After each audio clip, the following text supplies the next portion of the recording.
Hello friends, welcome to my channel stories by Garima Kushwaha.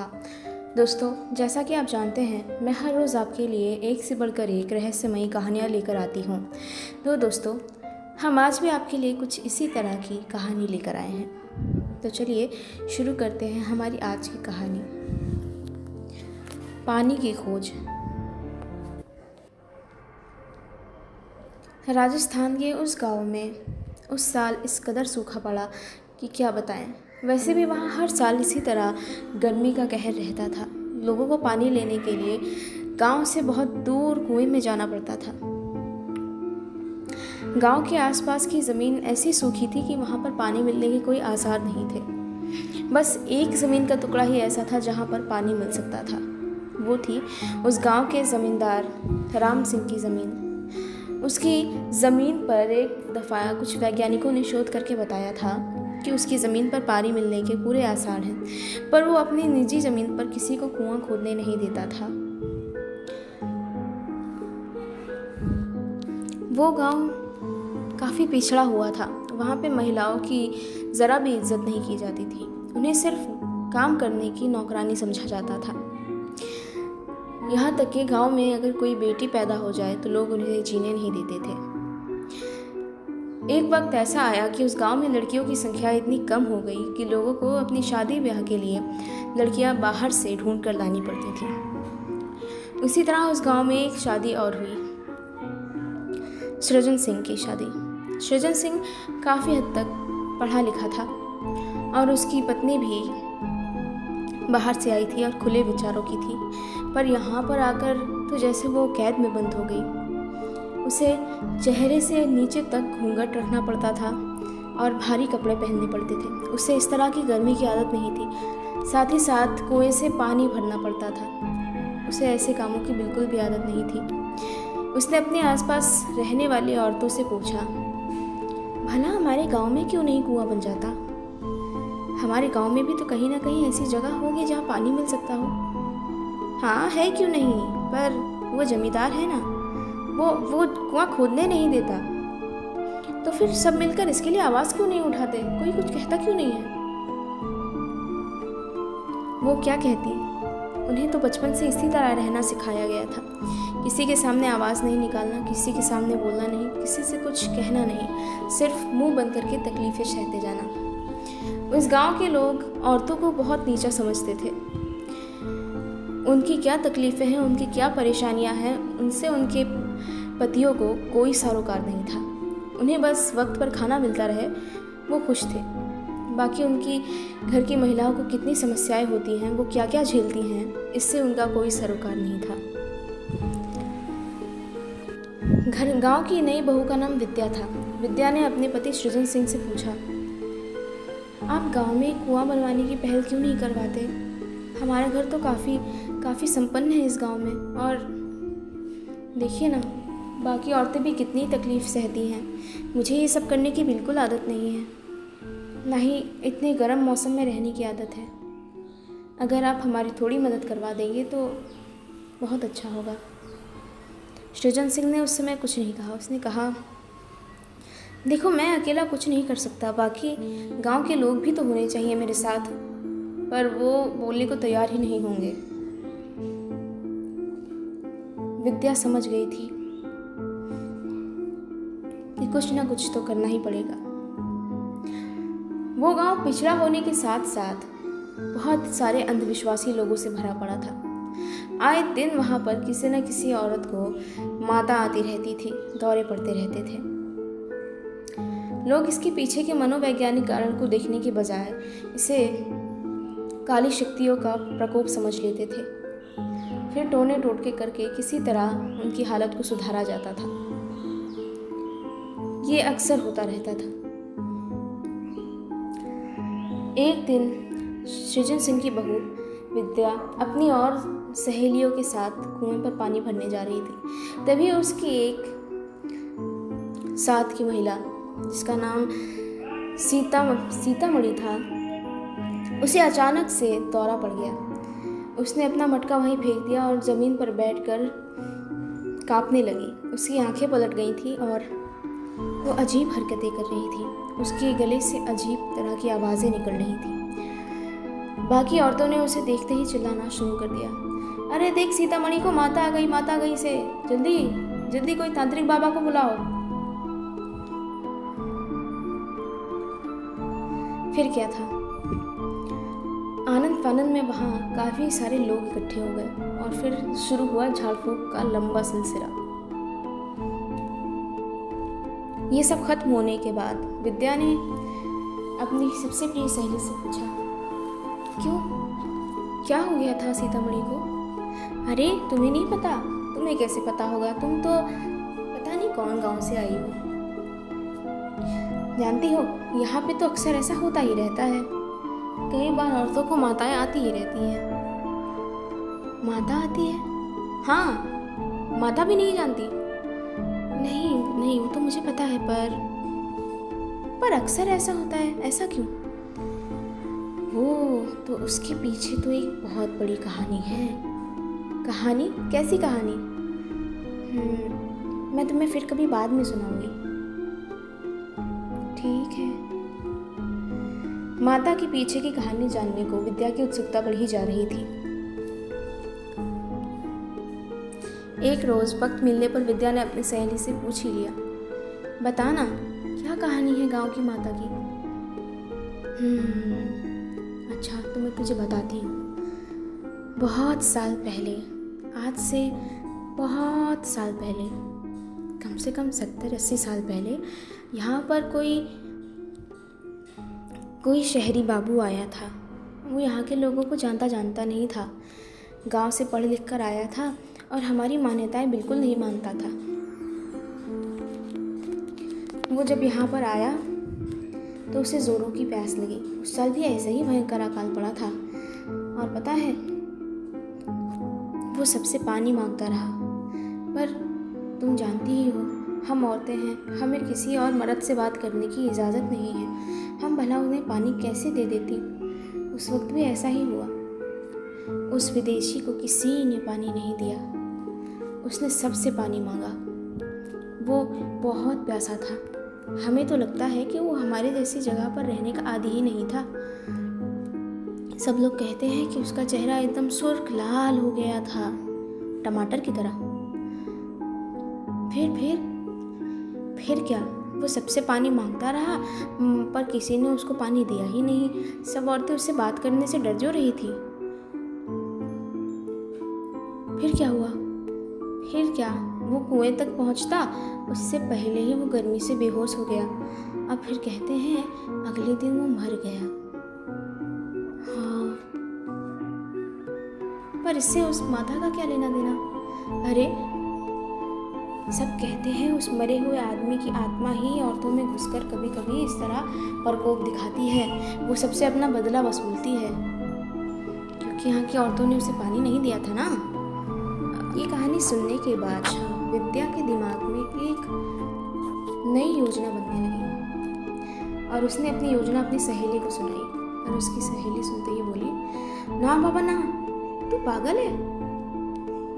यहाँ गांव में कौन मानेगा हमारी बात, और तेरे चक्कर में उल्टा हमारी पिटाई हो जाएगी। जानती भी है कि हमारे घर के मर्द कितने सख्त हैं, वो किसी की नहीं मानने वाले, और घर की औरतों की तो बिल्कुल ही नहीं। एक बार कोशिश तो करके देख। ना बाबा ना, मेरे से नहीं हो पाएगा। देख, मेरी बात सुन। सबसे पहले मैं अपने पति को मनाऊंगी। अगर वो मेरी मदद करेगा तो फिर तुम लोग भी मेरी मदद करने को तैयार हो जाना। और अगर वो कुछ कहेगा तो गांव के मर्द भी उसकी बात मानेंगे। ना बाबा, मुझसे नहीं हो पाएगा। देख, एक बार कोशिश तो करके देख ले, वरना तो सारी जिंदगी इस नरक में सड़ना ही है। कुछ देर सोचने के बाद वो बोली, ठीक है, जैसा तुम कहो। उसी शाम विद्या ने अपने पति के लिए खूब सारा अच्छा खाना बनाया और खाने के बाद ही उसने उससे बात करनी शुरू की। आप जानते हैं ना, मैंने आपसे पहले भी कहा था कि गांव के कुएं तक जाने में कितनी तकलीफ होती है। जानते हैं आप, आज रास्ते में तो एक औरत को माता आ गई थी। तो क्या बड़ी बात है, वो तो इस गांव में होता ही रहता है। तो आपको नहीं पता हम औरतों को कितनी तकलीफ झेलनी पड़ती है यहाँ से वहाँ तक जाने में, तपती हुई रेत और सूरज के साथ, और इतना वजन वहाँ से ढोकर लाने में। अगर आप मेरी थोड़ी मदद करें तो हो सकता है हमारे गांव में भी एक कुआं खुद जाए। आपकी बड़ी मेहरबानी होगी, बस थोड़ी मदद चाहिए हमें आपकी। अच्छा ठीक है, बताओ क्या करना है। देखिए, मैंने सुना है कि आज से बहुत साल पहले एक आदमी यहाँ पे पानी की तलाश करते करते मर गया था। आप तो जानते हैं ना, घर की सारी औरतें भी इस कहानी से परिचित हैं, और साथ ही साथ गांव के सारे लोग। अगर वो इंसान अभी तक गांव की औरतों पर माता बनकर चढ़ता रहा है, अगर वो भूत अभी तक घर की औरतों को परेशान करता रहा है, तो क्या वो घर के आदमियों को परेशान नहीं कर सकता? क्या कहना चाहती हो तुम? देखिए, मेरे कहने का सीधा मतलब है, देखिए, अगर आप थोड़ा सा नाटक करें तो हो सकता है गांव के बाकी लोग भी हमारे इस नाटक से थोड़ा बदल जाएं और हमारी बात मान सकें। देखिए, आपको सिर्फ ये करना है कि आपको बस नाटक करना है जैसे आपके ऊपर माता आ गई हो, जैसे गांव की बाकी औरतों पे आती है। और बस फिर क्या है, जब आप होश में आ जाएंगे तब हम सारे गांव के लोगों को बता देंगे कि आप पर माता आई थी, और उस भूत का असर अब सिर्फ गांव की औरतों पर ही नहीं, गांव के आदमियों पर भी होने लग गया है। बस फिर क्या था। विद्या का पति सृजन सिंह तैयार हो गया, और अगले दिन जब वो बाजार में था जहाँ पर लोगों की भारी भीड़ होती है, पहले तो वो सकुचा रहा था, पर फिर हिम्मत बटोर के उसने माता आने का नाटक करना शुरू किया। ज़मीन पर गिरकर हाथ पैर पटकने लगा और मुंह से अजीबोगरीब आवाज़ें निकालने लगा। बस फिर क्या था, फिर वहाँ पे लोगों की भीड़ इकट्ठी हुई और शुरू हुआ तंत्र मंत्र का सिलसिला।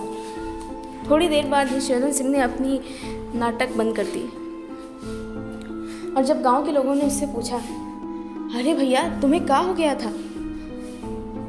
अरे क्या बताएं भैया, कल रात ही हमने सपना देखा था। सपना? कैसा सपना? हमने सपना देखा, वो भूत जो गांव की औरतों को चढ़ाता है ना, वो भूत हमारे सपने में आया। उसने हमसे कहा कि अब वो गांव की औरतों को ही नहीं, गांव के मर्दों को भी परेशान किया करेगा। हमारी औरतों ने उसे पानी जो नहीं दिया था। अच्छा, ऐसी बात है। हाँ, हमें कुछ ना कुछ तो सोचना पड़ेगा।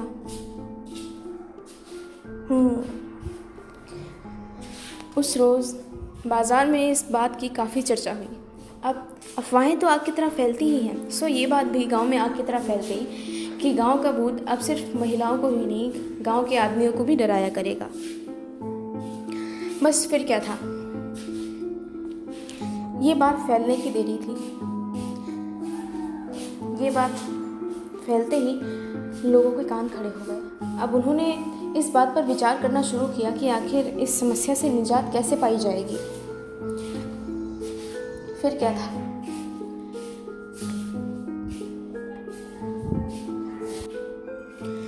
कुछ रोज बाद गांव के कुछ बड़े बुजुर्गों ने समूह बना के सृजन सिंह के घर पर जाने का फैसला लिया।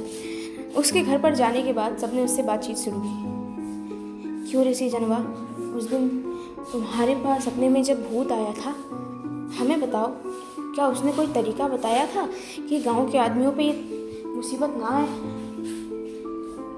सृजन सिंह ने तिरछी नज़रों से अपनी पत्नी की तरफ देखा और कोई जवाब नहीं सूझा उसे।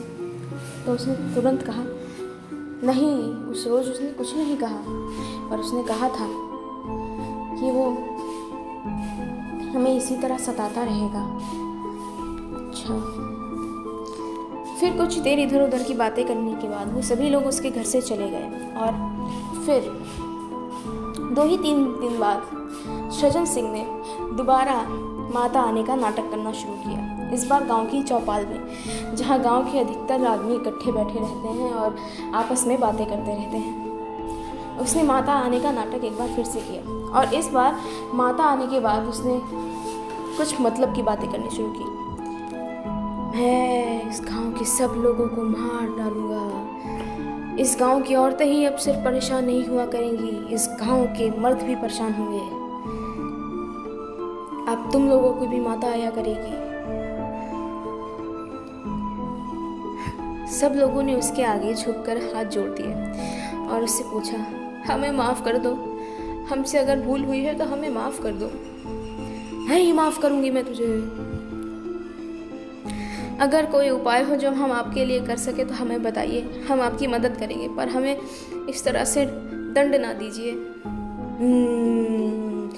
एक ही उपाय है, गांव में आसपास कहीं कुआं खुदवाओ, औरतों की रक्षा करो, उनको सम्मान दो, तभी मैं इस गांव को छोड़कर जाऊंगा। फिर क्या था, सब लोगों ने उसके सामने हाथ जोड़ दिए और कुछ ही देर बाद सृजन सिंह ने नाटक बंद कर दिया और वापस एक आम इंसान जैसा बन गया। उसी दिन गांव में पंचायत बैठी और सबने मिलकर जमींदार के घर जाने का फैसला लिया, उससे इस बारे में बात करने कि वहाँ पर कुआं बनना चाहिए या नहीं। फिर क्या था, गांव के जमींदार से इस बारे में सबने बात की। जमींदार साहब, अब तो आपको कुछ करना ही होगा। अगर अब भी आपने गांव में कुआं बनाने की इजाज़त ना दी तो इस गांव में भयंकर प्रकोप आएगा। हाँ देखो, कुछ भी हो, पूरा गांव छान मारो, मैं किसी को नहीं रोकता कुआं खोदने से। मैं भला किसी को कुआं खोदने से क्यों रोकूं?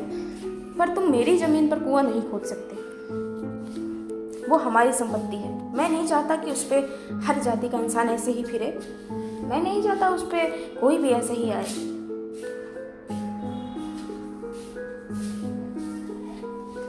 अच्छा, मतलब आप नहीं मानेंगे? हरगिज़ नहीं। अब आप लोग यहाँ से चुपचाप चले जाइए। जमींदार की दो टूक बात सुनकर उन सबके चेहरे लटक गए और वो सब अपने घर वापस आ गए। अगले दिन सृजन सिंह किसी काम से पास के शहर चला गया। उस वक्त उसे विद्या ने कोई एक खास चीज़ मंगाई, ना जाने उसने क्या मंगाया। फिर उसने अपने इस योजना में गांव की कुछ और महिलाओं को भी शामिल करने की योजना बनाई। वो सभी महिलाएं जो उसके साथ कुएं पर पानी लेने जाती थी, वो इसकी बात के लिए शहर से तैयार हो गई। लेकिन बाकी महिलाएं जो उनके सानिध्य में ज़्यादा नहीं रहती थी, उन्हें कुछ भी कहने या समझाने से कोई लाभ नहीं हुआ। वो लोग किसी भी काम के लिए तैयार नहीं हुए। महात्मा मनोवर के बाद उनके पूरे समूह में कुछ 8 या 10 औरतें जुट पाईं। उनके काम का अगला चरण ये था कि विद्या ने अपने पति से शहर से एक ऐसी दवा मंगाई थी जो कि इंसान को कुछ समय तक दौरे जैसा एहसास करवाती थी, जिससे इंसान पे माता आने जैसा अनुभव होने लगता था। औरतों को योजना के अनुसार अपने पतियों को ये दवा किसी तरह से उनके पानी या खाने में मिलाकर देनी होती थी। बस फिर क्या था, योजना के अनुसार एक ही दिन में कई औरतों ने अपने पतियों को उसी तरह वो दवा किसी न किसी तरह खाने में मिलाकर खिला दी, जिसके बाद उन सभी के पतियों को माता आने जैसा एहसास हुआ। फिर क्या था, फिर तो गांव के लोगों में खलबली मच गई।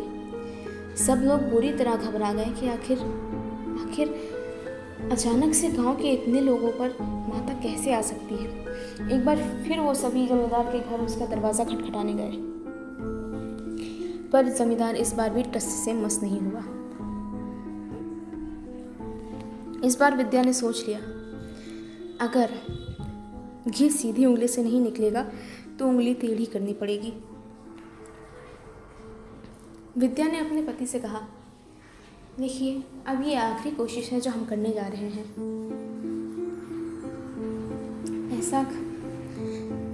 ऐसा कीजिए, जब इस बार आप शहर जाएंगे तो वो थोड़ी दवा और ले आइएगा। तो उसके पति ने उसका कहना मानते हुए उस दवा की एक छोटी शीशी और ले आई। इस बार जो काम वो करने वाली थी वो काफ़ी ख़तरनाक था। घर का पानी भरने हमेशा घर से औरतें ही आया करती थी। उसी तरह ज़मींदार का पानी भरने के लिए भी उसके घर में काम करने वाली नौकरानी ही आया करती थी। वो सभी सहेलियां एक साथ हंसी ठिठोली करते हुए कुएं पर पानी भरने जाया करती थी। उसी तरह उस रोज़ भी जब उसकी नौकरानी कुएं पर पानी भरने के लिए गई, तब उसने कुएं के पानी भरने के बाद जब अपना घड़ा ज़मीन पर रखा और दूसरा घड़ा भरने को हुई, तभी विद्या ने उसे टोक दिया। उसने कहा, अरे तुम इतनी दूर से आई हो, थक गई होंगी, ला हम तुम्हारा घड़ा भर देती हैं। मैं कब से तुम्हारे कानों के झुमके देख रही थी, ये तो बहुत खूबसूरत हैं, बड़े महंगे होंगे ना? हाँ, बहुत महंगे हैं, पूरे 25,000 के बनवाए हैं। अच्छा, पर तुम तो जमींदार साहब के यहाँ सेविका का काम करती हो ना, तुम्हें इतने पैसे कैसे मिले? अरे हमारे पति ने हमें दिए हैं, उनका बहुत बड़ा कारोबार है। हाँ, और जल्दी ही हम ये नौकरी भी छोड़ने जा रहे हैं। अब हम उनके यहाँ सेविका का काम नहीं किया करेंगे। अच्छा, पर तुम्हारे झुमके वाकई बहुत सुंदर हैं। वैसे तुम ये झुमके कहाँ से लाई हो? वक्त मिलेगा तो हम भी अपने लिए कुछ ऐसे ही झुमके बनवाएंगे। बस फिर क्या था। इसी तरह कुछ देर तक उसका ध्यान विद्या ने बटाए रखा और इसी बीच उसकी सहेलियों ने विद्या के दूसरे घड़े में वो दवा मिला दी। फिर क्या था, जब विद्या घर वापस गई तो उसने अपने पति को अपने योजना की सफलता के बारे में बताया। अब बस उन्हें इंतजार था शाम का। शाम के वक्त जब जमींदार ने उस घड़े का पानी पिया, तब उसे भी माता आने जैसा एहसास हुआ। और उसे ही नहीं, उसके घर के बाकी जनों को भी एहसास हुआ। उसकी पत्नी, उसके बच्चे, ये देखकर जमींदार सख्ते में आ गया और उसने फौरन आनन फानन में ही फैसला लिया कि अब वो गांव में कुआं ज़रूर बनवाएगा। फिर क्या था, अगले ही रोज़ वो गांव के सरपंचों के पास गया और उसने अपनी ज़मीन का एक टुकड़ा कुआं खोदने के लिए गांव के लोगों के नाम लिख दिया। इस तरह विद्या की चतुराई से गांव की महिलाओं का बहुत भला हुआ। अब उन्हें गांव से दूर नहीं जाना पड़ता था पानी भरने के लिए। तो दोस्तों, इसी के साथ ख़त्म होती है हमारी आज की कहानी। मुझे उम्मीद है कि आपको मेरी आज की कहानी पसंद आई होगी। अगर आपको मेरे चैनल की कहानियाँ पसंद आती हैं तो प्लीज़ लाइक कीजिए मेरी इस वीडियो को और मेरे चैनल को सब्सक्राइब ज़रूर कीजिए। Thank you.